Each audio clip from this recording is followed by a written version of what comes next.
रुकिए मेम साहब, यहाँ मत बैठिए।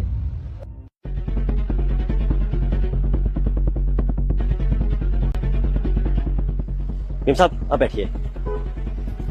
भैया एक कप चाय बना दीजिए। जी मेम साहब। मेम साहब ये लीजिए। भैया मैंने तो पानी की बोतल मांगी ही नहीं। मैं जानता हूँ मेम साहब, लेकिन गर्मी देखिए कितनी है, आपको प्यास लगी होगी। पहले आप पानी पी लीजिए। लीजिए। ये चाय वाला मुझ पे इतना मेहरबान क्यों हो रहा है? मेरी इतनी खातिरदारी क्यों?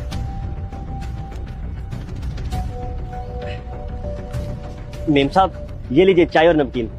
भैया मैंने सिर्फ चाय बोली थी, नमकीन नहीं। मेम साहब ये नमकीन मेरी तरफ से चाय के साथ मुफ्त है, चाय के साथ खाइए, आपको अच्छा लगेगा। लीजिए। एक सेकेंड, पहले तो आप मुझे मेम साहब बुलाना बंद कीजिए। और आप सभी से ऐसे बात करते हैं क्या?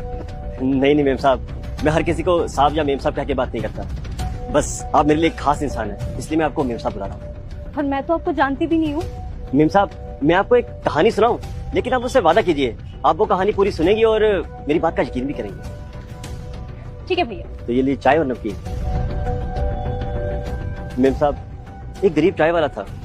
एक दिन एक बड़ी गाड़ी आके रुकी, उसमें से एक अमीर लड़की उतरी और उस लड़की के पैसे नीचे गिर गए। वो चाय वाले ने वो पैसे देख लिए और वो पैसे जाके उसने उठा लिए। अगर वो चाहता तो आवाज मारकर वो पैसे लौटा सकता था, लेकिन उसने पैसे नहीं लौटाए। अब एक महीने में मेम साहब आप ऐसे सोचिए कि उसने चोरी ही की थी, लेकिन हाँ उसकी नीयत में कोई खोट नहीं थी मेम साहब।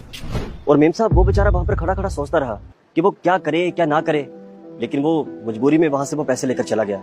लेकिन मेम साहब उस चाय वाले ने उस पैसे का गलत इस्तेमाल नहीं किया, बल्कि उस पैसों से उसने अपना घर संभाला, अपने घर में राशन डाला और तो और अपने चाय की दुकान पर अच्छा सामान डाला। उसके बाद मेम साहब उस चाय वाले की दुकान बहुत अच्छे से चलने लगी।